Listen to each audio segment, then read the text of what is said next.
ನಮಸ್ಕಾರ, ನ್ಯೂಸ್ ಎಟ್ ನೈಟ್ಗೆ ಸ್ವಾಗತ. ನಾನು ಧನ್ಯಾ ಹೆಗಡೆ. ಇದೀಗ ಹೆಡ್ಲೈನ್ಸ್.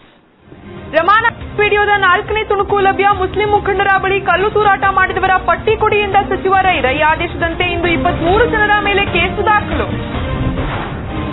ಕಲ್ಲಡ್ಕ ಪ್ರಭಾಕರ್ ಭಟ್ ವಿರುದ್ಧ ಹೇಳಿಕೆಗೆ ಖಂಡನೆ. ಉಡುಪಿಯಲ್ಲಿ ಬಜರಂಗ ದಳದ ವತಿಯಿಂದ ಪ್ರತಿಭಟನೆ. ತಾಕತ್ತಿದ್ದರೆ ಭಟ್ಟರನ್ನು ಮುಟ್ಟಿ ನೋಡಲಿ ಎಂದು ಸಚಿವರಿಗೆ ಸವಾಲ್. ರಾಷ್ಟ್ರಪತಿ ಚುನಾವಣೆಗೆ ಎನ್ಡಿಎ ಅಭ್ಯರ್ಥಿಯಾಗಿ ಆಯ್ಕೆ ಹಿನ್ನೆಲೆ ರಾಜ್ಯಪಾಲ ಹುದ್ದೆಗೆ ರಾಮನಾಥ್ ಕೋವಿಂದ್ ರಾಜೀನಾಮೆ. ರಾಷ್ಟ್ರಪತಿ ಪ್ರಣಬ್ ಮುಖರ್ಜಿಗೆ ರಾಜೀನಾಮೆ ಸಲ್ಲಿಸಿದ ಕೋವಿಂದ್. ಸಚಿವ ರಮಾನಾಥ್ ರೈ ಅವರು ಕಲ್ಲಡ್ಕ ಪ್ರಭಾಕರ್ ಭಟ್ ಅವರ ಬಂಧನಕ್ಕೆ ಒತ್ತಡ ಹೇರಿದ್ದ ವಿವಾದ ಬಗೆಹರಿಯುವ ಮೊದಲೇ ಈಗ ಮತ್ತೊಂದು ವಿವಾದವನ್ನ ಮೈಮೇಲೆಳೆದುಕೊಂಡಿದ್ದಾರೆ. ತನ್ನ ಅಧಿಕಾರವನ್ನು ಬಳಸಿ ಹಿಂದೂ ಸಂಘಟನೆಗಳನ್ನು ಮಟ್ಟ ಹಾಕಲು ರೈ ಅವರು ಮುಂದಾಗಿದ್ದಾರೆ ಎನ್ನುವುದಕ್ಕೆ ಮಹತ್ವದ ಸಾಕ್ಷಿಯೊಂದು ಮುಕ್ತವಾಹಿನಿಗೆ ಲಭ್ಯವಾಗಿದೆ. ಈ ವಿವಾದಕ್ಕೆ ಸಂಬಂಧಿಸಿದಂತೆ ಇದು 4ನೇ ವಿಡಿಯೋ ತುಣುಕಾಗಿದ್ದು, ಇದರಲ್ಲಿ ಸಚಿವ ರೈ ಅವರು ಯಾರೆಲ್ಲ ಹಿಂದೂಗಳನ್ನು ಬಂಧಿಸಬೇಕು ಅನ್ನೋದನ್ನ ಪಟ್ಟಿ ಮಾಡಿಕೊಡಿ ಎಂದು ಮುಸ್ಲಿಂ ಮುಖಂಡರ ಬಳಿ ಹೇಳುತ್ತಿರುವ ಆತಂಕಕಾರಿ ಅಂಶ ದಾಖಲಾಗಿದೆ. ಕಲ್ಲು ತೂರಾಟ ಪ್ರಕರಣಕ್ಕೆ ಸಂಬಂಧಿಸಿ ಹಿಂದೂ ಯುವಕರ ಹೆಸರುಗಳನ್ನು ಪಟ್ಟಿ ಮಾಡಿಕೊಡಿ ಎಂದು ಸಚಿವರು ಮುಸ್ಲಿಂ ನಾಯಕರಿಗೆ ಹೇಳುತ್ತಿರುವ ವಿಡಿಯೋ ತುಣುಕು ಇದೀಗ ಪತ್ತೆಯಾಗಿದೆ. ಈ ಹಿನ್ನೆಲೆಯಲ್ಲಿ ಸುಮಾರು 30 ಜನ ಸ್ಥಳೀಯ ಸಂಘ ಪರಿವಾರದ ಮುಖಂಡರ ಹೆಸರನ್ನು ಮುಸ್ಲಿಂ ಮುಖಂಡರು ಪೊಲೀಸರಿಗೆ ನೀಡಿದ್ದು, ಇದರಲ್ಲಿ ಹಲವರ ವಿರುದ್ಧ ಪೊಲೀಸರು ಇಂದು ಪ್ರಕರಣವನ್ನ ದಾಖಲಿಸಿಕೊಂಡಿದ್ದಾರೆ.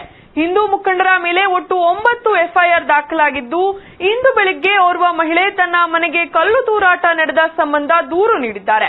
ಇದರಲ್ಲಿ ಬಿಜೆಪಿ ಯುವ ಮೋರ್ಚಾ ಅಧ್ಯಕ್ಷ ಸೇರಿ 23 ಜನರ ಮೇಲೆ ಕೇಸು ದಾಖಲಾಗಿದೆ. ಈ ಕೇಸನ್ನು ರಮಾನಾಥ್ ರೈ ಅವರ ಕುಮ್ಮಕ್ಕಿನಿಂದಲೇ ದಾಖಲಿಸಲಾಗಿದೆ ಎಂಬ ಮಾಹಿತಿಯು ಸಾರ್ವಜನಿಕ ವಲಯದಿಂದ ಕೇಳಿ ಬರುತ್ತಿದೆ. ಇನ್ನು ಈಗ ದೊರೆತಿರುವ ಈ ವಿಡಿಯೋದಲ್ಲಿ ಕಲ್ಲು ತೂರಾಟ ನಡೆಸಿ ಬಂಧಿಸಲ್ಪಟ್ಟ ಮುಸ್ಲಿಂ ಯುವಕನೊಬ್ಬನ ತಂದೆ ನನ್ನ ಮಗನನ್ನು ಬಿಡುಗಡೆ ಮಾಡಬೇಕು ಎಂದು ಸಚಿವರನ್ನು ಒತ್ತಾಯಿಸುತ್ತಿರುವ ದೃಶ್ಯವೂ ಕಂಡು ಬಂದಿದೆ. ಸಚಿವರಾದವರು 2 ವರ್ಗದ ಜನರನ್ನು ವಿಶ್ವಾಸಕ್ಕೆ ಪಡೆದುಕೊಳ್ಳದೆ ಕೇವಲ ಒಂದು ವರ್ಗದ ಜನರೊಂದಿಗೆ ಸೇರಿಕೊಂಡು ತನ್ನ ರಾಜಕೀಯ ವಿರೋಧಿಗಳ ವಿರುದ್ಧ ಪೊಲೀಸ್ ವ್ಯವಸ್ಥೆಯನ್ನು ಬಳಸುತ್ತಿರುವ ಬಗ್ಗೆ ಎಲ್ಲೆಡೆಯಿಂದ ವಿರೋಧ ವ್ಯಕ್ತವಾಗುತ್ತಿದೆ. ಕಲ್ಲಡ್ಕ ಮಸೀದಿಗೆ ಕಲ್ಲು ತೂರಾಟವೇ ನಡೆದಿಲ್ಲ, ಆದರೆ ರಾಮ ಮಂದಿರಕ್ಕೆ ಒಂದು ಗುಂಪು ಕಲ್ಲು ತೂರಾಟ ನಡೆಸಿದೆ. ಮಸೀದಿಗೆ ಕಲ್ಲು ತೂರಾಟ ನಡೆಸಿದವರ ಪಟ್ಟಿಯನ್ನು ಮುಸ್ಲಿಂ ನಾಯಕರ ಬಳಿ ಕೇಳಿ ಪಡೆದಂತೆ ರಾಮ ಮಂದಿರಕ್ಕೂ ಕಲ್ಲೆಸೆದವರ ಪಟ್ಟಿಯನ್ನು ಸಚಿವರು ನಮ್ಮಿಂದ ಯಾಕೆ ಪಡೆದುಕೊಳ್ಳುತ್ತಿಲ್ಲ? ರಮಾನಾಥ್ ರೈ ಕೇವಲ ಮುಸ್ಲಿಮರಿಗೆ ಮಾತ್ರ ಸಚಿವರೇ ಎಂದು ಹಿಂದೂ ಮುಖಂಡರು ಪ್ರಶ್ನಿಸಿದ್ದಾರೆ. ಕಳೆದ 13ನೇ ತಾರೀಕಿನಂದು ಉಭಯ ಬಣಗಳು ಪರಸ್ಪರ ಕಲ್ಲು ತೂರಾಟ ನಡೆಸಿ ಕಲ್ಲಡ್ಕ ಪರಿಸರದಲ್ಲಿ ಆತಂಕದ ವಾತಾವರಣ ಸೃಷ್ಟಿಸಿದ್ದವು. ಇನ್ನೊಂದು ಕಡೆ ರಾಜ್ಯ ಗೃಹ ಇಲಾಖೆ ಕಲ್ಲಡ್ಕ ಪ್ರಭಾಕರ್ ಭಟ್ ಅವರ ಮೇಲೆ ಕೇಸು ದಾಖಲಿಸಿಕೊಳ್ಳಲು ಪೊಲೀಸರಿಗೆ ಅನುಮತಿ ನೀಡಿದೆ. ರಾಜ್ಯವ್ಯಾಪಿಯಾಗಿ ಸಂಘ ಪರಿವಾರ ರೈ ವಿರುದ್ಧ ಪ್ರತಿಭಟಿಸಿ ತಾಕತ್ತಿದ್ದರೆ ಕಲ್ಲಡ್ಕ ಪ್ರಭಾಕರ್ ಭಟ್ ಅವರನ್ನು ಬಂಧಿಸಿ ಎಂದು ಅಬ್ಬರಿಸುತ್ತಿದ್ರೆ, ಇನ್ನೊಂದೆಡೆ ರಾಜ್ಯ ಸರ್ಕಾರವು ಸಂಘ ಪರಿವಾರದ ಈ ಪಂಥಾಹ್ವಾನವನ್ನು ಸ್ವೀಕರಿಸಿ ಪ್ರಭಾಕರ್ ಭಟ್ ಬಂಧನಕ್ಕೆ ಸಿದ್ಧತೆ ನಡೆಸಿದೆ. ಅಪರಾಧಿ ಯಾರಿದ್ದಾರೆ ಅವರಿಗೆ ಯಾವಾಗಲೂ ನೀವು ಏನು ಕರ್ಕೊಂಡು ಹೋಗ್ಲಿಕ್ಕೆ ನಮ್ದೇನು ಅಭ್ಯಂತರ ಇಲ್ಲ. ನಿರಪರಾಧಿಗೆ ನಮ್ಗೆ ಅನ್ಯಾಯ ಮಾಡಿ ಮಸೀದಿಗೆ ಇದು ಮಾಡಿದ್ದಲ್ಲ ಸ್ವಲ್ಪ ಹೆಸರುಗಳು ಕೊಡಿ, ಅದು ಕೊಡೋದಲ್ಲ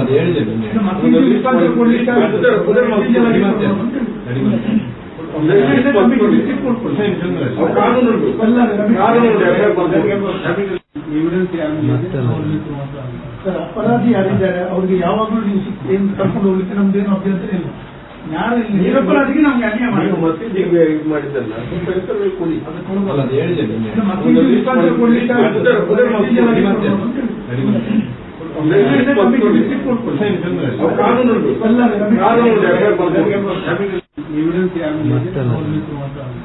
ಅಪರಾಧಿ ಯಾರಿದ್ದಾರೆ ಅವರಿಗೆ ಯಾವಾಗಲೂ ನೀವು ಏನು ಕರ್ಕೊಂಡು ಹೋಗ್ಲಿಕ್ಕೆ ನಮ್ದೇನು ಅಭ್ಯಂತರ ಇಲ್ಲ. ನಿರಪರಾಧಿಗೆ ನಮ್ಗೆ ಅನ್ಯಾಯ ಮಾಡಿ ಮಸೀದಿಗೆ ಇದು ಮಾಡಿದ್ದಲ್ಲ ಸ್ವಲ್ಪ ಹೆಸರುಗಳು ಕೊಡಿ, ಅದು ಕೊಡೋದಲ್ಲ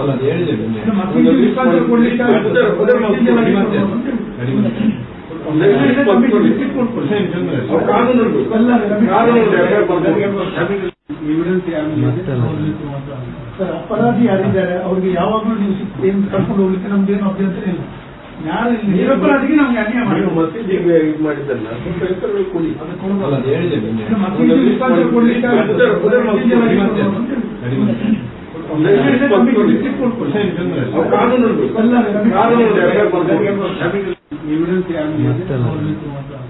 ಅಪರಾಧಿ ಯಾರಿದ್ದಾರೆ ಅವರಿಗೆ ಯಾವಾಗಲೂ ಈ ಬಗ್ಗೆ ಹೆಚ್ಚಿನ ಮಾಹಿತಿ ನೀಡಲು ನಮ್ಮ ಪ್ರತಿನಿಧಿ ಶ್ರೀಕಾಂತ್ ಶೆಟ್ಟಿ ನಮ್ಮೊಂದಿಗೆ ನೇರ ಸಂಪರ್ಕದಲ್ಲಿದ್ದಾರೆ.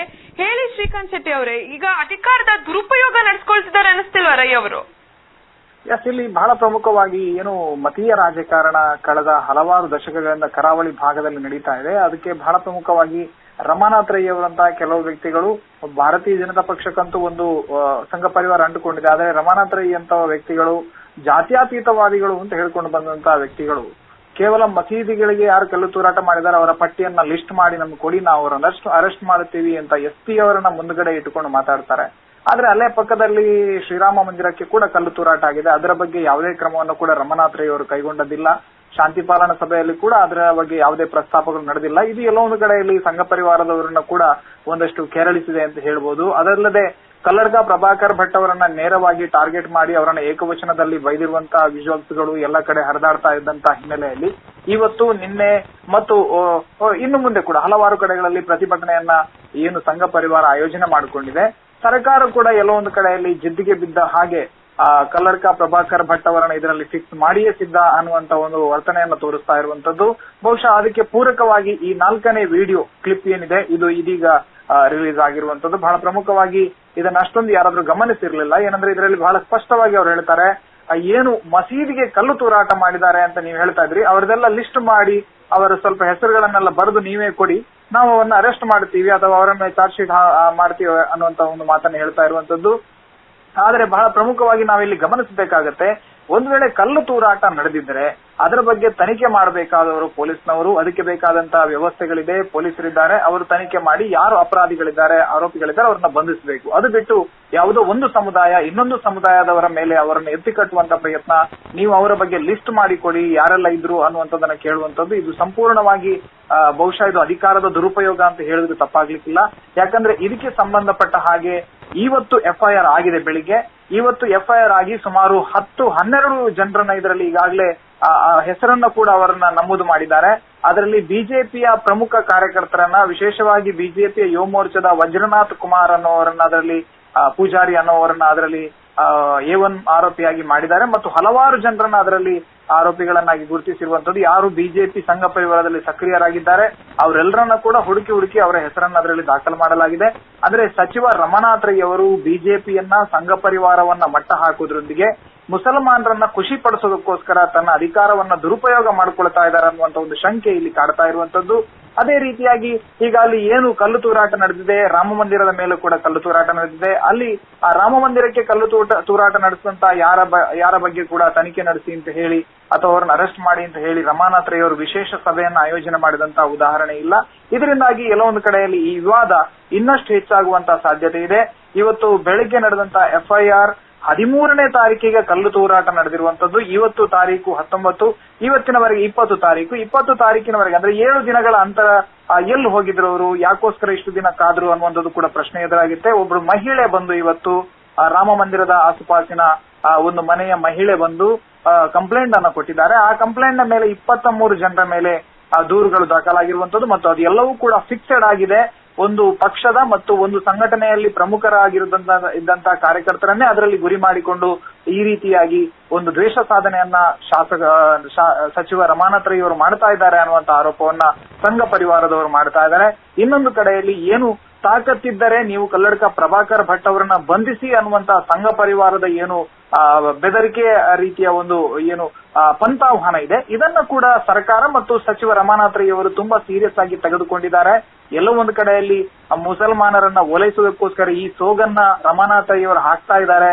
ಇವರಿಗೆ ನಿಜಕ್ಕೂ ಕೂಡ ಕಲ್ಲಡ್ಕ ಪ್ರಭಾಕರ್ ಭಟ್ ಅವರನ್ನ ಬಂಧಿಸೋದಕ್ಕೆ ಇಲ್ಲ ಅನ್ನುವಂತ ಏನು ಆರೋಪಗಳು ಹೆಚ್ಚುತ್ತಾ ಇರುವಂತ ಹಿನ್ನೆಲೆಯಲ್ಲಿ ಅನಿವಾರ್ಯವಾಗಿ ರಮಾನಾಥ್ ರೈ ಅವರಿಗೆ ಇದೀಗ ಕಲ್ಲಡ್ಕ ಪ್ರಭಾಕರ್ ಭಟ್ ಅವರ ಮೇಲೆ ಆಕ್ಷನ್ ಅನ್ನ ತೆಗೆದುಕೊಳ್ಬೇಕಾದಂತ ಸ್ಥಿತಿ ಬಂದಿದೆ.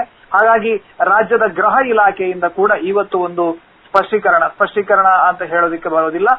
ಏನು ಕಲ್ಲಡ್ಕ ಪ್ರಭಾಕರ್ ಭಟ್ ಅವರ ಮೇಲೆ ದೂರನ್ನ ದಾಖಲಿಸಿ ಅಂತ ಹೇಳಿ ಅವರು ಕೂಡ ಅವರ ಕಡೆಯಿಂದ ಒಂದು ಅನುಮತಿಯನ್ನ ಕೂಡ ನೀಡಿದ್ದಾರೆ. ಇದರಿಂದಾಗಿ ಈ ವಿವಾದ ಮುಂದಿನ ದಿನದಲ್ಲಿ ಇನ್ನಷ್ಟು ಹೆಚ್ಚುವಂತ ಸಾಧ್ಯತೆ ಇದೆ. ಸರ್ಕಾರ ಬಂದ ಆರಂಭದಲ್ಲಿ ಕಲ್ಲಡ್ಕ ಪ್ರಭಾಕರ್ ಭಟ್ ಅವರ ಶ್ರೀರಾಮ ವಿದ್ಯಾ ಕೇಂದ್ರದಲ್ಲಿಂದ ಒಂದಷ್ಟು ವನ್ಯಜೀವಿಗಳನ್ನ ಬಲವಂತದಿಂದ ಇಲ್ಲಿ ಕೂಡಿ ಹಾಕಿದ್ದಾರೆ ಅಂತ ಹೇಳಿ ಅವರ ಶಾಲೆಗಳಿಗೆ ರೈಡ್ ಮಾಡಿ ಅವರ ಶಾಲೆಯಲ್ಲಿದ್ದಂತಹ ವನ್ಯಜೀವಿಗಳನ್ನ ತೆಗೆದುಕೊಂಡು ಹೋಗಲಾಗಿತ್ತು. ಆ ಬಳಿಕ ಮಧ್ಯದಲ್ಲೊಮ್ಮೆ ಸಚಿವ ರಮಾನಾಥ್ ರೈ ಅವರು ನಾನು ಕಲ್ಲಡ್ಕ ಪ್ರಭಾಕರ್ ಭಟ್ ಅವರನ್ನ ಬಂಧಿಸ್ತೇನೆ ಅನ್ನುವಂತಹ ಹೇಳಿಕೆಯನ್ನ ಕೊಟ್ಟಿದ್ರು. ಆ ಬಳಿಕ ಇದು 3ನೇ ಬಾರಿ ಅಧಿಕಾರಕ್ಕೆ ಬಂದ 4 ವರ್ಷದಲ್ಲಿ ಇದು 3ನೇ ಬಾರಿ ಈ ರೀತಿಯಾದಂತಹ ಒಂದು ಘಟನೆ ನಡೀತಾ ಇದೆ. ಒಟ್ಟಿನಲ್ಲಿ ಇವರ ರಾಜಕಾರಣಕ್ಕೋಸ್ಕರ ಧರ್ಮವನ್ನ ಎಳೆದು ತಂದು ಆ ಮೂಲಕ ಜನರಲ್ಲಿ ಬಿರುಕನ್ನ ಉಂಟು ಮಾಡ್ತಾ ಇದ್ದಾರಾ ಅನ್ನುವಂತ ಒಂದು ಶಂಕೆ ಕೂಡ ವ್ಯಕ್ತ ಆಗ್ತಾ ಇದೆ. ಧನ್ಯವಾದಗಳು ನಿಮ್ಮೆಲ್ಲ ಮಾಹಿತಿಗಾಗಿ ಶ್ರೀಕಾಂತ್ ಶೆಟ್ಟಿ. ಹಿರಿಯ ಬಿಜೆಪಿ ನಾಯಕರಾದ ಮೋನಪ್ಪ ಭಂಡಾರಿ ನಮ್ಮೊಂದಿಗೆ ನೇರ ಸಂಪರ್ಕದಲ್ಲಿದ್ದಾರೆ. ನಮಸ್ಕಾರ ಮೋನಪ್ಪ ಭಂಡಾರಿ. ನಮಸ್ಕಾರ ಸರ್, ರಮಾನಾಥ್ ರೈ ಅವರು ಅಧಿಕಾರವನ್ನ ದುರುಪಯೋಗ ಪಡಿಸಿಕೊಂಡು ನಿಮ್ಮವರ ಮೇಲೆ ಕೇಸ್ ದಾಖಲಿಸ್ತಾ ಇದ್ದಾರೆ ಅಂತ. ಹೌದು, ಹೌದಮ್ಮ. ರಮನಾಥ ರೈ ಅವರು ಹಲೋ ಕೇಳಿದಿಲ್ಲ? ಅಲ್ಲಮ್ಮ, ರಮನಾಥ ರೈ ಅವರು ಹೇಳಿ. ಹಲೋ ಕೇಳಿದಿಲ್ವಾ? ಕೇಳ್ತಿದೆ, ಹೇಳಿ ಸರ್. ರಮನಾಥ ರೈ ಅವರು ಭಾಜಪದ ಮತ್ತು ಸಂಘ ಪರಿವಾರದ ಎಲ್ಲ ಕಾರ್ಯಕರ್ತರ ಮೇಲೆ ಹಗೆ ತೀರಿಸಿಕೊಳ್ಳುವಂತ ರಾಜಕೀಯ ಒಂದು ದುರುದ್ದೇಶದ ಕೇಸುಗಳನ್ನು ಫೈಲ್ ಮಾಡುವಂತಹ ಪ್ರಯತ್ನವನ್ನು ಮಾಡ್ತಾ ಇದ್ದಾರೆ ಎಂಬಂತದ್ದು ಇವತ್ತು ಒಂದು ಕೇಸ್ ರಿಜಿಸ್ಟರ್ ಆಗ ನಮಗೆ ಬಹಳ ಸ್ಪಷ್ಟವಾಗಿ ಕಂಡುಕೊಂಡಿದೆ. ಇವತ್ತಿನ ಕೇಸಿನಲ್ಲಿ ಅವರು ನಮ್ಮ ಕೆಲವರ ಪ್ರಮುಖರನ್ನ, ನಮ್ಮ ಇಲ್ಲಿಯ ಬಂಟ್ವಾಳದ ಯುವ ಮೋರ್ಚಾದ ಅಧ್ಯಕ್ಷರನ್ನೇ ನಂಬರ್ 1 ಅಂತ ಮಾಡಿಸಿಕೊಂಡು ಮಾಡುವಂತಹ ಕೆಲಸವನ್ನು ಮಾಡಿದ್ದಾರೆ. 9 ಜನ ಹೆಸರು ಕೊಟ್ಟಿದ್ದಾರೆ. ಒಂದು 14 ಜನರದ್ದು ಮತ್ತೆ 18 ಜನರದ್ದು ಮತ್ತೆ ಇತರರು ಅಂತ ಕೊಡುವಂತ ಕೆಲಸ ಕೂಡ ಮಾಡಿದ್ದಾರೆ. ನಮ್ಗೆ ತಿಳ್ಕೊಂಡಾಗೆ ಕಳೆದ ಅವರೊಂದ್ಸಲ ಒಂದು ವಿಡಿಯೋ ಮಾಡಿದ್ರಲ್ವಾ ಮೊನ್ನೆ, ಪ್ರಭಾಕರ ಭಟ್ಟನೆಲ್ಲ ಬೈದು 17ನೇ ತಾರೀಕಿಗೆ, ಆ ದಿವಸ ಆ ವಿಡಿಯೋದ ಒಂದು ತುಣುಕಿನಲ್ಲಿ ನಾವು ನೋಡಿದಾಗ ಅಲ್ಲಿ ರಮನಾಥ ರೈಗಳು ಕಾನೂನಿನಲ್ಲಿ ಯಾವಾಗಲೇ ಯಾರ ಮೇಲೂ ಕಂಪ್ಲೇಂಟ್ ಕೊಡ್ಲಿಕ್ಕೆ ಅವಕಾಶ ಇದೆ, ನೀವು ಹೆಸರು ಬರೆದು ಕೊಡಿ, ಬಾಕಿದನ್ನು ನೋಡಿಕೊಳ್ಳುವ ಎಂಬಂತ ರೀತಿಯಲ್ಲಿ ಅವರು ಮಾತಾಡಿದ್ದು ಆ ತುಣುಕಲ್ಲಿ ಕಾಣ್ತಾ ಇದೆ. ಇದು ನಮ್ಮಲ್ಲಿ ಇನ್ಸಿಡೆಂಟ್ ಆದದ್ದು ನಿಮ್ಮ ಕರ್ನಾಟಕದಲ್ಲಿ 13ನೇ ತಾರೀಕಿಗೆ. ನಿನ್ನೆ ಕೇಸ್ ರಿಜಿಸ್ಟರ್ ಆಗಿದೆ ಸಂಜೆ. ಹೌದು, ನಿನ್ನೆ 19ಕ್ಕೆ 7 ದಿವಸ ಬಿಟ್ಟು ಕೇಸ್ ರಿಜಿಸ್ಟರ್ ಮಾಡ್ಬೇಕಂತಾದ್ರೆ ಇದರ ಮೂಲ ಉದ್ದೇಶ ಯಾರು ಎಂಬುದು ಏನು ಎಂಬುದು ನಮ್ಗೆ ಬಹಳ ಸ್ಪಷ್ಟವಾಗಿ ಯಾರಿಗೂ ಗೊತ್ತಾಗುತ್ತೆ, ಸಾಮಾನ್ಯ ಜನರಿಗೂ. ಇದು ರಮನಾಥ ರೈಯ ಒತ್ತಾಸೆಯಿಂದಲೇ ಆ ಹೆಂಗಸು ಒಬ್ರು ಮುಮ್ತಾಜ್ ಎಂಬಂತ ಹೆಂಗಸು ಅಲ್ಲಿ ಕಂಪ್ಲೇಂಟ್ ಕೊಟ್ಟಿದ್ದಾರೆ. ಅವರ ಪಳ್ಳಿ ಮಸೀದಿಯ ಹತ್ತಿರದ ಹೆಂಗಸು, ಆ ಹೆಂಗಸಿನ ಮನೆ ಮುಮ್ತಾಜ್ ಎಂಬುದು ಆ ಮನೆಯ ಹೆಂಗಸಿನ ಹೆಸರು. ಒಂದು ವೇಳೆ ಆ ಮನೆಯ ಕಿಟಕಿ ಗಾಜುಗಳು ಹೊಡೆದು ಹೋಗ್ತಿದ್ರೆ ಮರುದಿವಸವೇ ಅಥವಾ ಆ ದಿವಸವೇ ಮನುಷ್ಯ ಕಂಪ್ಲೇಂಟ್ ಕೊಡಬಹುತ್ತಲ್ವಾ? ಸರ್, ಆದ್ರೆ ಈಗ ಮಸೀದಿಗೆ ನಿಮ್ಮವರು ಕಲ್ಲು ತೂರಾಟ ನಡೆಸಿಲ್ವಾ? ಈಗ ನಿಮ್ಮ ಯುವ ಮೋರ್ಚಾ ನಾಯಕ ವಜ್ರನಾಥ್ ಅವರ ಮೇಲೆ ಎಫ್ಐಆರ್ ಆಗಿದೆ ಅಲ್ಲ? ಇದು ಎಫ್ಐಆರ್, ಇದು ಮಸೀದಿಯದ್ದು ಕಂಪ್ಲೇಂಟ್ ಅಲ್ಲಮ್ಮ. ಇದು ಮುಮ್ತಾಜ್ ಎಂಬಂತ ಒಂದು ಹೆಂಗಸನ್ನು ಹಿಡ್ಕೊಂಡು ಅಲ್ಲಿ ಪಳ್ಳಿ ಮನೆ ಆ ಮುಮ್ತಾಜ್ನ ಹೆಂಗಸಿನ ಮನೆ, ಅದು ಆ ಮನೆಗೆ ಕಲ್ಲು ಬಿಸಾಡಿ ಎಂಬುದಾಗಿ ಕಂಪ್ಲೇಂಟ್ ಕೊಡಿಸುವಂತ ಕೆಲಸವನ್ನು ಮಾಡಿಸಿದ್ದಾರೆ. ಒಂದು ವೇಳೆ ನನ್ನ ಪ್ರಶ್ನೆ ಮೇಡಮ್, ಒಂದು ವೇಳೆ 13 ತಾರೀಕಿಗೆ ಇನ್ಸಿಡೆಂಟ್ ಆಗಿ ಅದು ಆ ಮನೆಯದ್ದು ಕಿಟಕಿ ಗಾಜು ಹೊಡೆದು ಹೋಗ್ತಿದ್ರೆ ಇವತ್ತು ನಿನ್ನೊಳಗೆ ಯಾಕೆ ಕಾಯ್ಬೇಕಿತ್ತಮ್ಮ? ಯಾರಾದ್ರೂ ಮಾತು ಕೊಟ್ಕೊಳ್ತಾರ? ಯಾರಾದ್ರೂ ಹೇಳ್ತಿರ್ಲಿಲ್ಲ ಅವರಿಗೆ ಮೊದಲೇ ಕಂಪ್ಲೇಂಟ್ ಕೊಡಿ ಅಂತೇಳಿ? ಆದ್ರೆ 19 ತಾರೀಕಿನವರೆಗೆ ಆ ಕೇಸನ್ನ ರಿಜಿಸ್ಟರ್ ಮಾಡಬೇಕು ಅಥವಾ ಕಂಪ್ಲೇಂಟ್ ಕೊಡದೆ ನಿನ್ನೆ ಕೊಡುವಂತ ಉದ್ದೇಶ ಏನಿತ್ತು? ಇದು ರಾಜಕೀಯ ಪ್ರೇರಿತ ಅಲ್ವಾ ಎಂಬುದು ಬಹಳ ಸ್ಪಷ್ಟವಾಗಿ ಕೇಳುವಂತದ್ದು. ಈಗ ಅದು ಪ್ರಮುಖ ಎರಡನೇದು, ಒಂದು ನಿಮಿಷಮ್ಮ, ಎರಡನೇದು ನಮ್ಮ ಪ್ರಮುಖರ ತಾಯಿಗೆ ಹೇಗೆ ಗೊತ್ತಾಯಿತು ಹೆಸರು? ಅವರ ಬಿಜೆಪಿ ಅವರೊಂದು ಹೇಗೆ ಗೊತ್ತಾಯಿತು? ಅವರ ಸಂಘ ಪರಿವಾರದೊಂದು ಹೇಗೆ ಗೊತ್ತಾಯಿತು? ಆ ಹೆಂಗಸಿಗೆ ಇವರ ಗುರುತು ಹೇಗೆ ಬರ್ತದೆ? ಇದೆಲ್ಲವನ್ನ ನೋಡಿದಾಗ ಇದು ರಮನಾಥ ರೈಗಳು, ವಿಶೇಷವಾಗಿ ಕಾಂಗ್ರೆಸ್ಸಿನಂತ ಮುಖಂಡರು ರಮನಾಥ ರೈಗಳ ಆದೇಶದ ಮೇರೆಗೆ ಈ ಕೆಲಸಗಳನ್ನ ಮಾಡ್ತಾ ಇದ್ದಾರೆ. ಅದರೊಟ್ಟಿಗೆ ಅವರ ಅಧಿಕಾರವನ್ನು ಉಪಯೋಗ ಮಾಡಿಕೊಂಡು ಪೊಲೀಸ್ ಅನ್ನು ಬಳಕೆ ಮಾಡುತ್ತಾ ಇದ್ದಾರೆ ಎಂಬುದು ಬಹಳ ಸ್ಪಷ್ಟವಾಗಿ ನಮ್ಗೆ ಕಾಣ್ತಾ ಇದೆ. ಸಾರ್ವಜನಿಕರು ಅದು ಕಾಣ್ತಾ ಇದೆ, ಸಾರ್ವಜನಿಕರು ಹೇಳ್ತಾ ಇದ್ದಾರೆ ಇವತ್ತೀಗ. ಸರಿಯಮ್ಮ ಸರ್, ಈಗ ಹಾಗಾದ್ರೆ ಮಸೀದಿಗೆ ಕಲ್ಲು ತೂರಾಟ ವಿಷಯ ಏನಿದೆ ಅಲ್ಲ, ಅದು ನಡೆದಿಲ್ಲ ನಿಮ್ಮ ಪ್ರಕಾರ? ಅಮ್ಮ, ನಾವು ಮಸೀದಿಗೆ ಕಲ್ಲು ಬಿಸಾಡ್ಲಿಲ್ಲ, ಬಹಳ ಸ್ಪಷ್ಟ ಇದು. ನಾವು ಭಜನಾ ಮಂದಿರದಲ್ಲಿ ಹೊರತು ನಾವು ಕಲ್ಲು ಬಿಸಾಡ್ಲಿಲ್ಲ. ನಾವು ಕಲ್ಲು ಬಿಸಾಡಿದ್ರೆ ಯಾರು ಹೇಳಿದ್ವಿ? ಏನೋ ಯಾರೋ ಹೇಳ್ತಾರೆ ಅಂತ ಹೇಳಿದ್ರೆ ಯಾರು ಒಪ್ಪಿಕೊಳ್ಳಿಕ್ಕೆ ಆಗುತ್ತಾ? ನಾವು ಯಾವುದೇ ಕಾರಣಕ್ಕೂ ಮಸೀದಿಗೆ ಕಲ್ಲು ಬಿಸಾಡ್ಲಿಲ್ಲ, ಮಾಡುವುದಿಲ್ಲ. ನಮ್ಗೆ ಮಸೀದಿ ಕಲ್ಲು ಬಿಸಾಡಿ ಆಗಿಲ್ಲ, ನಮ್ಮ ಕಾರ್ಯಕ್ರಮ ನಡೀತಾ ಇದೆ. ಆದ್ರೆ ನಾನು ತಿಳ್ಕೊಂಡಮ್ಮ, ನಿಮ್ ಸಂದರ್ಭ ಹೇಳಲೇಬೇಕಾಗಿದೆ. ನಾವು ಒಬ್ರು ಪೊಲೀಸರು, ಧನಂಜಯ ಅಂತ ಹೇಳಿ ಪೊಲೀಸರವರು, ಅವರು ಎಜಿ ಹಾಸ್ಪಿಟಲ್ ಅಡ್ಮಿಟ್ ಆಗಿದ್ದಾರೆ. ಕಲ್ಲೇಟ್ನಿಂದ ಗಾಯ ಆಗಿ ಅವರ ತಲೆಗೆ, ಎದೆಗೆ, ಕಾಲಿಗೆಲ್ಲ ಕಲ್ಲೇಟ್ನ ಗಾಯ ಆಗಿದೆ. ಅವರು ಹೇಳುವಂತ ರೀತಿ ಅವರನ್ನು ನೋಡ್ಲಿಕ್ಕೆ ನಮ್ಮ ಬೇರೆ ಕಾರ್ಯಕರ್ತರಲ್ಲಿದ್ರು, ಹಾಗೆ ನಾನು ನೋಡ್ಲಿಕ್ಕೆ ಹೋಗಿದ್ದೆ. ಆಗ ಅವರು ಬಹಳ ಸ್ಪಷ್ಟವಾಗಿ ಹೇಳಿದ್ರು, ಸರ್ ನಾವು ಅಲ್ಲಿ ಫಸ್ಟಿಗೆ ಮುಟ್ಟಿದವರೇ ನಾವು, ಆದ್ರೆ ಈಚೆ ಭಾಗದಿಂದ ಅಂದ್ರೆ ಮಂದಿರದ ಭಾಗದಿಂದ ಯಾರೂ ಮಾರ್ಗಕ್ಕೆ ಇಳಿಯಿಲ್ಲ. ಅವರು ಈಚೆ ಭಾಗದಲ್ಲಿ ಇದ್ರು, ಆದ್ರೆ ಆಚೆ ಭಾಗದ ಮಸೀದಿ ಕಡೆಯಿಂದ ಹೆಚ್ಚಿನ ಸಂಖ್ಯೆಯಲ್ಲಿ ಅಲ್ಲಿಯ ಆ ಮಸೀದಿಯ ಅಲ್ಲಿ ಸೇರಿದಂತ ಜನಗಳು ಓಡೋಡಿ ಬಂದು ಕಲ್ಲು ಬಿಸಾಡ್ತಾ ಇದ್ರು. ನಾವು ತಡೆಯುವಾಗಲೂ ನಮ್ಗೆ ತಡೆಯಕ್ಕಾಗಿಲ್ಲ, ನಮ್ಗೆ ಕಲ್ಲು ಬಿದ್ದದ್ದು ಅವರದು ಅಂತ ಹೇಳುವಂತ ಒಂದು ಮಾತನ್ನು ಹೇಳಿದ್ದಾರೆ ಅವರು. ಅದಕ್ಕೆ ನಾವು ಪೊಲೀಸರಿಗೆ ಎಂಕ್ವೈರಿ ಮಾಡಿ ಅವರ ಸ್ಟೇಟ್ಮೆಂಟ್ ತಗೊಳ್ಳಿ. ಅದನ್ನು ಬಿಟ್ಟು ಸಚಿವರ ಮೇಲೆ ಸುಳ್ಳು ಕಂಪ್ಲೇಂಟ್ ಕೊಟ್ಟು ರಾಜಕೀಯ ಒತ್ತಡವನ್ನು ಮಾಡುವಂತದ್ದು ರಮನಾಥ ರೈ ಅಂತ ಒಬ್ಬ ಮಂತ್ರಿಯವರಿಗೆ ಅದು ಶೋಭೆ ತರುವಂತದ್ದಲ್ಲ, ಅದು ಸಂವಿಧಾನ ಬಾಹಿರವಂತ ಕೆಲಸ. ಮಂತ್ರಿ ಹೇಳಬಾರ್ದು, ಯಾರು ಬೇಕಾದ್ರೆ ಇವತ್ತು ಬಗ್ಗೆ ಅವರ ಹೆಸರೆಲ್ಲ ಬರೆದು ಕಂಪ್ಲೇಂಟ್ ಕೊಡಿ ಅಂತ ಹೇಳಿ ರಮನಾಥ ರೈ ಹೇಳಬಾರ್ದು. ನಿಮ್ಗೆ ತಪ್ಪಾಗಿದೆ, ತೊಂದರೆ ಆಗಿದೆ, ಕಂಪ್ಲೇಂಟ್ ಕೊಡಿ, ಮತ್ತೆ ನೋಡುವ ಅಂತ ಹೇಳೋದು ಸಹಜ. ಅದು ಬಿಟ್ಟು 25-30 ಜನದ ಕಂಪ್ಲೇಂಟ್ ಕೊಡಿ, ನೋಡಿಕೊಳ್ಳುವ ಅಂತ ಹೇಳುವಂತದ್ದು ಒಬ್ಬ ಮಂತ್ರಿಯವರಿಗೆ ಸಂಬಂಧಿಸಲ್ಲ. ಸರ್, ಈಗ ಚೂರಿ ಇಳಿತ ಮಾಡಿದರೆ ಅಂತ ಹೇಳಾಗ್ತಿರೋ ಮಿಥುನ್ ಪೂಜಾರಿ ಯಾರು? ಚೋರಿ ನಂಗೆ ಮಿಥುನ್ ಪೂಜಾರಿ ಯಾರು ಮತ್ತೊಬ್ಬರು ನನ್ಗೇನು ಗೊತ್ತಿಲ್ಲ. ನಾನು ಏನು ಹೆಸರು ಕೇಳಿದೆ, ಆದ್ರೆ ನಂಗೆ ಎರಡನೇದು ನಾನು ಅವರು ಅದನ್ನು ಕೂಡ ನಾವು ಹಾಗೆ ಬಿಡ್ಲಿಲ್ಲ, ನಾವು ಎಂಕ್ವೈರಿ ಮಾಡಿದೆವು. ಆದ್ರೆ ಮಿಥುನ್ ಪೂಜಾರಿ ಅವರು ಆ ಸ್ಪಾಟಲ್ಲಿ ಇರಲೇ ಇಲ್ಲ. ಮಿಥುನ್ ಪೂಜಾರಿ ನಂತರ ಸೇರಿಸಿದ್ದು ಬಿಜೆಪಿ ಕಾರ್ಯಕರ್ತರು ಅಂತ ಹೇಳ್ತಾರಲ್ಲ ಮಿಥುನ್ ಪೂಜಾರಿ ಅವರನ್ನ. ಮಿಥುನ್ ಪೂಜಾರಿ ಬಿಜೆಪಿ ಕಾರ್ಯಕರ್ತರಲ್ಲ. ಓಕೆ, ಬೇರೆ. ಧನ್ಯವಾದಗಳು ನಿಮ್ಮೆಲ್ಲ ಮಾಹಿತಿಗಾಗಿ. ಯಾವಾಗಲೂ ನೀವು ಏನ್ ಕರ್ಕೊಂಡು ಹೋಗ್ಲಿಕ್ಕೆ ನಮ್ದೇನು ಅಭ್ಯಂತರ ಇಲ್ಲ. ಯಾರು ನಿರಪರಾಧಿಗೆ ನಮ್ಗೆ ಅನ್ಯಾಯ ಮಾಡಿ ಮಸೀದಿಗೆ ಇದು ಮಾಡಿದ್ದಲ್ಲ, ಸ್ವಲ್ಪ ಹೆಸರುಗಳು ಕೊಡಿ. ಅದು ಕೊಡೋದಲ್ಲ, ಅದು ಹೇಳಿದ್ದೇನೆ. ಮಸೀದಿ ಮುಖಾಂತರ ಕೊಡ್ಲಿಕ್ಕೆ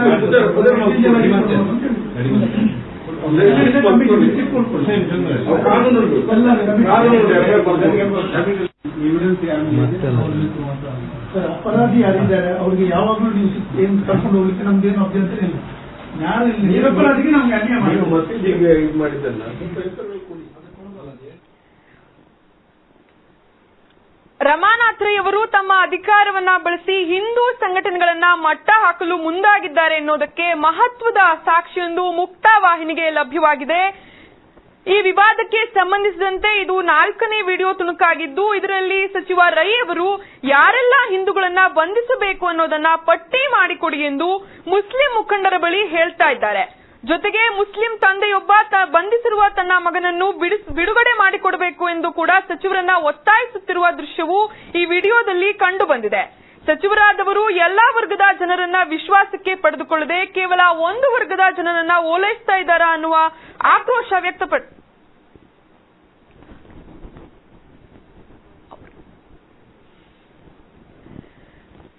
ದೇವದಾಸ್ ಶೆಟ್ಟಿ ಬಿಜೆಪಿ ಮುಖಂಡ ನಮ್ಮೊಂದಿಗೆ ಈ ಬಗ್ಗೆ ಹೆಚ್ಚಿನ ಮಾಹಿತಿ ನೀಡಲು ನೇರ ಸಂಪರ್ಕದಲ್ಲಿದ್ದಾರೆ. ನಮಸ್ಕಾರ ದೇವದಾಸ್ ಶೆಟ್ಟಿ.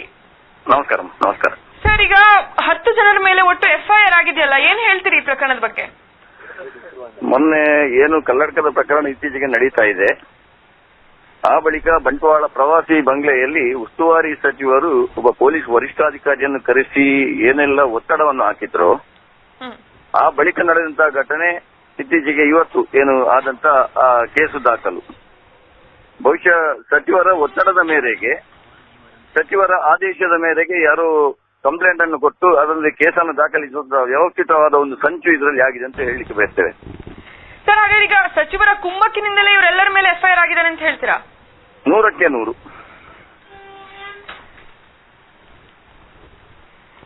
ಸರ್, ರಮಾನಾಥ್ ರೈ ಅವರು ಅಧಿಕಾರದ ದುರುಪಯೋಗ ಪಡಿಸಿಕೊಂಡು ಪೊಲೀಸ್ ಇಲಾಖೆಯನ್ನು ಕೂಡ ತಮಗೆ ಬೇಕಾದಾಗೆ ತಾವು ಬಳಸಿಕೊಳ್ತಿದ್ದಾರೆ. ಈ ರೀತಿ ಮಾಡೋದು ಎಷ್ಟರ ಮಟ್ಟಿಗೆ ಸರಿ ಅನ್ಸುತ್ತೆ ನಿಮಗೆ? ಇದು ಸಂವಿಧಾನ ಬಾಹಿರವಾದ ಒಂದು ಕೃತ್ಯವನ್ನು ಇಲ್ಲಿಯ ಉಸ್ತುವಾರಿ ಸಚಿವರು ಮಾಡ್ತಾ ಇದ್ದಾರೆ.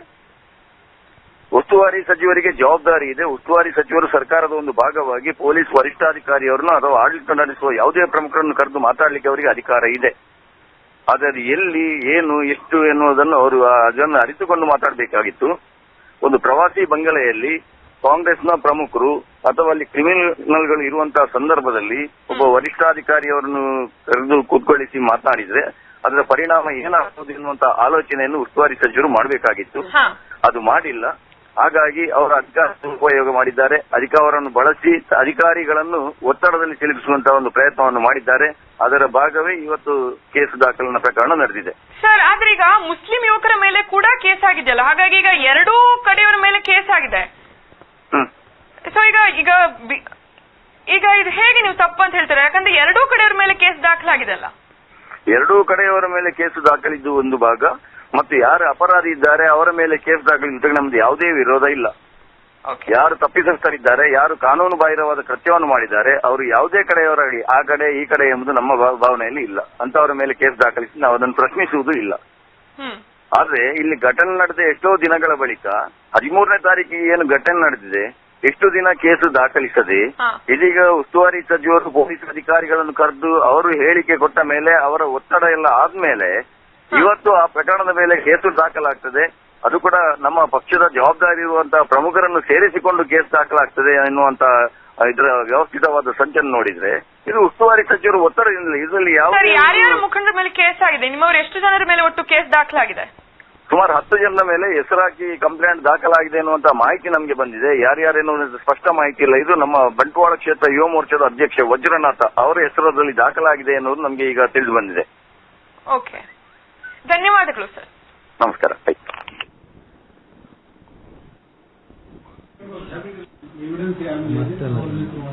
ಸರ್, ಅಪರಾಧಿ ಯಾರಿದ್ದಾರೆ ಅವ್ರಿಗೆ ಯಾವಾಗಲೂ ನೀವು ಏನ್ ಕರ್ಕೊಂಡು ಹೋಗ್ಲಿಕ್ಕೆ ನಮ್ದೇನು ಅಭ್ಯಂತರ ಇಲ್ಲ. ಯಾರು ನಿರಪರಾಧಿಗೆ ನಮ್ಗೆ ಅನ್ಯಾಯ ಮಾಡಿ ಮಸೀದಿಗೆ ಇದು ಮಾಡಿದ್ದಲ್ಲ ಸ್ವಲ್ಪ ಹೆಸರುಗಳು ಕೊಡಿ. ಸರ್, ಅಪರಾಧಿ ಯಾರಿದ್ದಾರೆ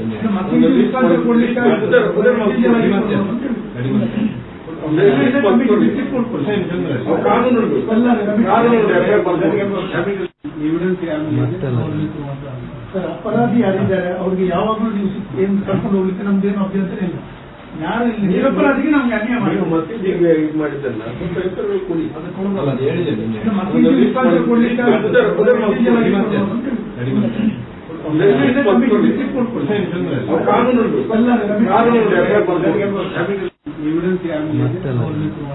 ಸರ್, ಅಪರಾಧಿ ಯಾರಿದ್ದಾರೆ ಅವ್ರಿಗೆ ಯಾವಾಗಲೂ ನೀವು ಏನ್ ಕರ್ಕೊಂಡು ಹೋಗ್ಲಿಕ್ಕೆ ನಮ್ದೇನು ಅಭ್ಯಂತರ ಇಲ್ಲ. ಯಾರು ನಿರಪರಾಧಿಗೆ ನಮ್ಗೆ ಅನ್ಯಾಯ ಮಾಡಿ ಮಸೀದಿಗೆ ಇದು ಮಾಡಿದ್ದಲ್ಲ ಸ್ವಲ್ಪ ಹೆಸರುಗಳು ಕೊಡಿ.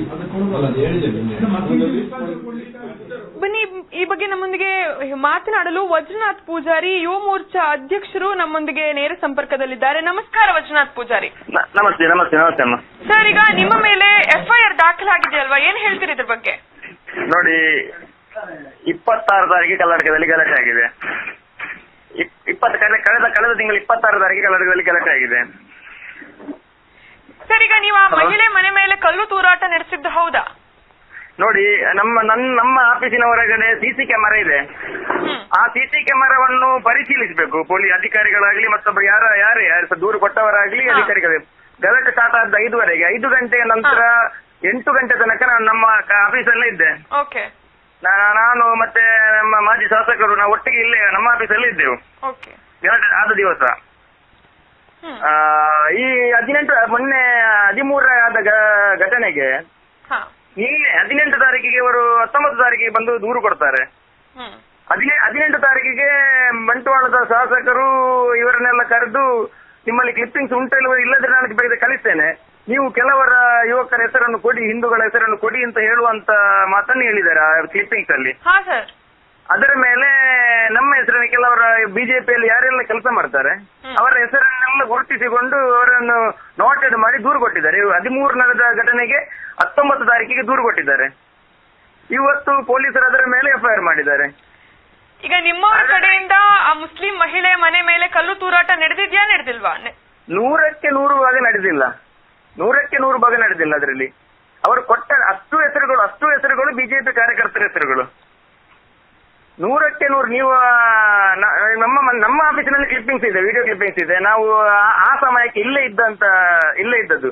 ಆಮೇಲೆ ಪೊಲೀಸರು ಬಂದಿದ್ದಾರೆ. ಆಮೇಲೆ ಏನು ಗಲಾಟೆ ಆಗ್ಲಿಲ್ಲ. ಆಮೇಲೆ ಹಾಗಾದ್ರೆ ಉದ್ದೇಶಪೂರ್ವಕವಾಗಿ ನಿಮ್ಮವರ ಮೇಲೆ ಕಂಪ್ಲೇಂಟ್ ಕೊಡಿಸಲಾಗಿದೆ ನಿಮ್ಮ ಪ್ರಕಾರ? ಅಲ್ಲ, ಅದು ಇವರ ಕ್ಲಿಪ್ಪಿಂಗ್ಸ್ ಅಲ್ಲಿ ಉಂಟಲ್ಲ, ಸಚಿವರು ಹೇಳುವಂತದ್ದು ಕ್ಲಿಪ್ಪಿಂಗ್ಸ್ ಅಲ್ಲಿ ಉಂಟು ನೋಡಿ. ನೀವು 10-30 ಜನರ ಹೆಸರನ್ನು ಕೊಡಿ, ಪೊಲೀಸರು ದೂರು ದಾಖಲಿಸಿ ಅಂತ ಅವರು ಹೇಳಿದ. ಅದರ ಮೇಲೆ ಇವರು ಅದರ ನಂತರ ಅಲ್ಲಿಂದ ಬಂದು ಆಮೇಲೆ ಒಂದು ದೂರು ಕೊಟ್ಟಿದ್ದಾರೆ ಅಂತ ದೂರು ಕೊಟ್ಟಿದ್ದಾರೆ. ಅದೇ ಅವರು ಹೇಳಿಯೇ ಕೊಡಿಸಿದ್ದು ಅಂತ ನಮ್ಗೆ 100ಕ್ಕೆ 100 ತಿಳಿದು ಬಂದಿದೆ ಅದು. ಓಕೆ ಸರ್, ಆದ್ರೆ ಮಂದಿರದ ಹೊರಭಾಗದಲ್ಲಿ ನಿಂತ್ಕೊಂಡು ಕೆಲವು ಯುವಕರು ಕಲ್ಲು ತೂರಾಟ ನಡೆಸಿದ ದೃಶ್ಯಾವಳಿಗಳು ಕೂಡ ಲಭ್ಯವಾಗಿದೆಯಲ್ಲ ಕೆಲವು ಕಡೆ. ನೋಡಿ, ಇಡೀ ಕಲ್ಲಡ್ಕ ಪೇಟೆಯನ್ನು ಸುತ್ತುವರಿದು ನನ್ನ ಮನೆಗೆ ಕಲ್ಲು ಬಿಸಾಡಿದಾಗ ಅಲ್ಲಿ ಇದ್ದಂತವರು ಆ ರಿಟರ್ನ್ ನನ್ನ ಮನೆಗೆ ಕಲ್ಲು ಬಿಸಾಡುವಾಗ ನಾನು ರಿಯಾಕ್ಷನ್ ಮಾಡ್ಬೇಕಲ್ಲ. ಆ ರೀತಿ ಅಲ್ಲಿದ್ದವರು ಮಾಡಿರ್ಬೋದು, ಅದು ನಮಗೆ ಗೊತ್ತಿಲ್ಲ. ಆದ್ರೆ ಅವರ ಹುಡುಗರು ಮಾರ್ಗಕ್ಕೆ ಇಳಿಲಿಲ್ಲ. ನನ್ನ ಮನೆಗೆ ಕಲ್ಲಿರುವಾಗ, ನನ್ನ ಮಂದಿರಕ್ಕೆ ಕಲ್ಲಿರುವಾಗ, ನನ್ನ ಕಟ್ಟಡಕ್ಕೆ ಕಲ್ಲಿರುವಾಗ ಅದನ್ನು ತೆಗೆದು ಹಿಂದೆ ಬಿಸಾಡಿರ್ಬಹುದು, ಅದು ನಮ್ಗೆ ಗೊತ್ತಿಲ್ಲ, ಅದಕ್ಕೆ ನಮಗಿಲ್ಲ. ಆದ್ರೆ ನಾನು ಎಲ್ಲಿದ್ದೆ ಎಂಬುದಕ್ಕೆ ನಮ್ಮಲ್ಲಿ ಸಿಸಿ ಕ್ಯಾಮರಾ ಇದೆ, ನಮ್ಮ ಆಫೀಸಿನ ಹೊರಗಡೆ ಸಿಸಿ ಕ್ಯಾಮರಾ ಇದೆ. ನನ್ನನ್ನು ಯಾಕೆ ಸೇರಿಸಬೇಕಿತ್ತು? ಪಕ್ಷದಲ್ಲಿ ಒಬ್ಬ ಜವಾಬ್ದಾರಿ ಉಂಟುಂತೇಳಿ ಅದೇ ಉದ್ದೇಶವಾಗಿ ಸೇರಿಸಿದ್ದಲ್ವಾ? ಹಾಗಾದ್ರೆ ರಮಾನಾಥ್ ರೈ ಅವರು ಬಿಜೆಪಿಯನ್ನ ಮುಗಿಸ್ಲಿಕ್ಕೆ ಮುಂದಾಗಿದ್ದಾರಾ? 100ಕ್ಕೆ 100. ಅದ್ರಲ್ಲಿ ಏನು ಸಂಶಯ? 100ಕ್ಕೆ 100. ನಮ್ಮ ಸಾಮಾನ್ಯ ತಳಮಟ್ಟದ ಕಾರ್ಯಕರ್ತರನ್ನು, ನಾಯಕರ ತಳಮಟ್ಟದ ಕಾರ್ಯಕರ್ತರು ನಮಗೆ ಎಲೆಕ್ಷನ್ ಬರುವಾಗ, ಇನ್ನು ಚುನಾವಣೆ ವರ್ಷ ಕೆಲಸಕ್ಕೆ ಸಿಗಬಾರದು, ಇವರನ್ನು ಪೊಲೀಸರು ಹುಡುಕುವಂತ ಸನ್ನಿವೇಶಗಳು, ಮತ್ತೆ ಹೆದರಿ ದೂರ ಓಡಿ ಹೋಗುವಂತ ನಮಗೆ ಬಿಜೆಪಿಯ ಹುಡುಗರು ಕಾರ್ಯಕರ್ತರು ಸಿಗಬಾರದು ಇವರಿಗೆ ಅಂತ ಉದ್ದೇಶದಿಂದ ಇಲ್ಲದ ಎಲ್ಲ ಮೊನ್ನೆ ಕರೋಪಾಡಿ ಪ್ರಕರಣದಲ್ಲಾಗಲಿ ಇಲ್ಲದ ಕೆಲವು ಬಿಜೆಪಿ ಕಾರ್ಯಕರ್ತರನ್ನು, ಸಂಘಟನೆ ಕಾರ್ಯಕರ್ತರನ್ನು ಗುರಿ ಮಾಡಿ ಇಟ್ಟುಕೊಂಡು ಮಾಡ್ತಾ ಇದ್ದಾರೆ ಅಂತ. ಓಕೆ, ಧನ್ಯವಾದಗಳು. ಹೇಳಿಕೊಡಿಸ್ತಾ ಇದ್ದಾರೆ. Okay sir, thank you.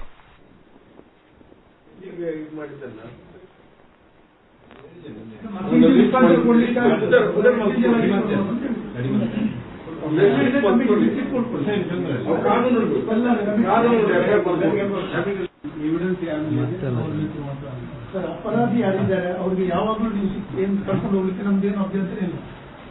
ನಿರಪರಾಧಿಗೆ ನಮ್ಗೆ ಅನ್ಯಾಯ ಮಾಡಿದ್ದಲ್ಲ ಕೊಡಿ, ಅದು ಕೊಡಬಲ್ಲ, ಅದು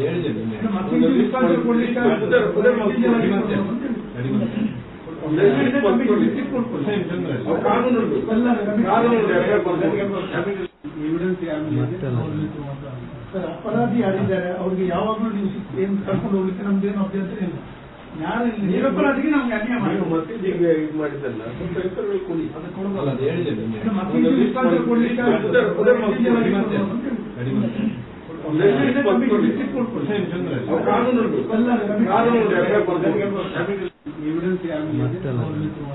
ಸರ್, ಅಪರಾಧಿ ಯಾರಿದ್ದಾರೆ ಅವ್ರಿಗೆ ಯಾವಾಗಲೂ ನೀವು ಏನ್ ಕರ್ಕೊಂಡು ಹೋಗ್ಲಿಕ್ಕೆ ನಮ್ದೇನು ಅಭ್ಯಂತರ ಇಲ್ಲ. ನಿರಪರಾಧಿಗೆ ನಮ್ಗೆ ಅನ್ಯಾಯ ಮಾಡಿದ್ದಲ್ಲ ಕೊಡಿ, ಅದು ಕೊಡಬಲ್ಲ, ಅದು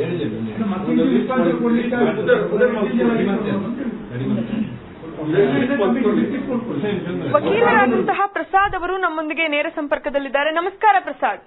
ನಮಸ್ತೆ ಸರ್, ಈಗ ನಿಮ್ಮ ಮೇಲೆ ಕೂಡ ಕೇಸ್ ದಾಖಲಾಗಿದೆ ಅಂತ ಹೇಳಾಗ್ತಿದೆ, ಹೌದಾ ಇದು? ಇಲ್ಲಪ್ಪ, ದೇವರದಿಂದ ಯಾರು ಕೇಸ್ ಮಾಡ್ಲಿಲ್ಲ. ನಮ್ಮ ಮೇಲೆ ಯಾಕೆ ಕೇಸ್ ಮಾಡ್ಬೇಕು?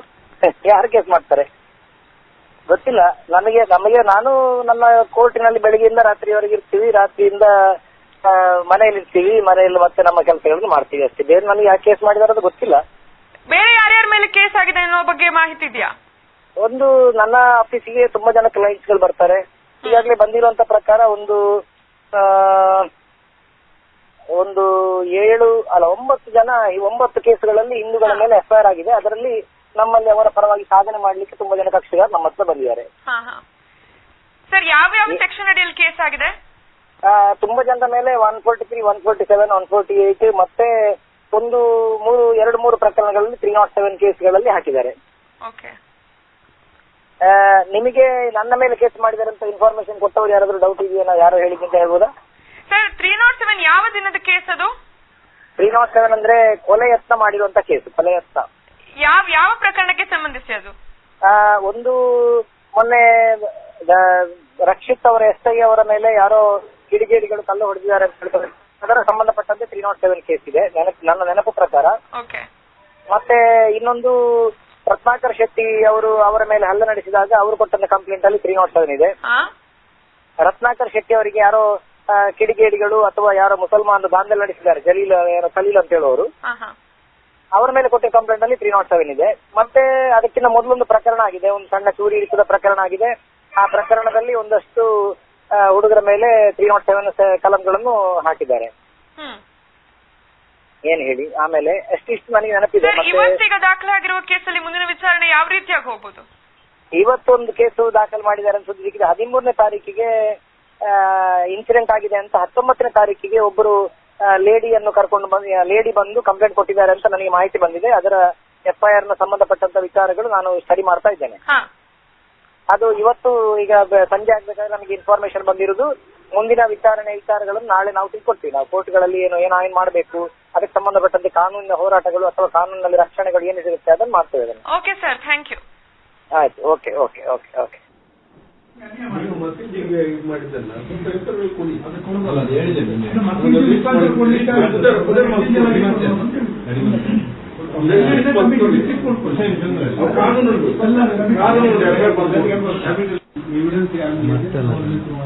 ಸರ್, ಅಪರಾಧಿ ಯಾರಿದ್ದಾರೆ ಅವ್ರಿಗೆ ಯಾವಾಗಲೂ ನೀವು ಏನ್ ಕರ್ಕೊಂಡು ಹೋಗ್ಲಿಕ್ಕೆ ನಮ್ದೇನು ಅಭ್ಯಂತರ ಇಲ್ಲ. ಆರ್ಎಸ್ಎಸ್ ಮುಖಂಡ ಕಲ್ಲಡ್ಕ ಪ್ರಭಾಕರ್ ಭಟ್ರನ್ನು ಅವಹೇಳನಕಾರಿಯಾಗಿ ನಿಂದಿಸಿದ ಸಚಿವ ರಮಾನಾಥ್ ರೈ ವಿರುದ್ಧ ವಿಶ್ವ ಹಿಂದೂ ಪರಿಷತ್ ಬಜರಂಗ ದಳದ ವತಿಯಿಂದ ಉಡುಪಿಯ ಕ್ಲಾಕ್ ಟವರ್ ಬಳಿ ಪ್ರತಿಭಟನೆ ನಡೆಯಿತು. ಈ ಸಂದರ್ಭ ಮಾತನಾಡಿದ ಬಿಜೆಪಿ ಮುಖಂಡ ಸುಪ್ರಸಾದ್ ಶೆಟ್ಟಿ, ರಮಾನಾಥ್ ರೈ ಅವರಿಗೆ ಪ್ರಭಾಕರ್ ಭಟ್ರ ರೋಮದಷ್ಟು ಯೋಗ್ಯತೆ ಇಲ್ಲ. ಸಚಿವರು ಬರೀ ನಿದ್ದೆಗಷ್ಟೇ ಸೀಮಿತರಾಗಿದ್ದಾರೆ. ನಾವು ಅವರಿಗೆ ಮುಂದಿನ ಚುನಾವಣೆಯಲ್ಲಿ ಸರಿಯಾದ ಉತ್ತರ ನೀಡಲಿದ್ದೇವೆ. ಈ ಬಗ್ಗೆ ಕಾನೂನಿನ ಮುಖಾಂತರ ನಾವು ಹೋರಾಡುತ್ತೇವೆ. ತಾಕತ್ತಿದ್ರೆ ಭಟ್ರನ್ನ ಮುಟ್ಟಿ ನೋಡಲಿ ಎಂದು ಅವರು ಸಚಿವರಿಗೆ ಸವಾಲೆಸೆದಿದ್ದಾರೆ.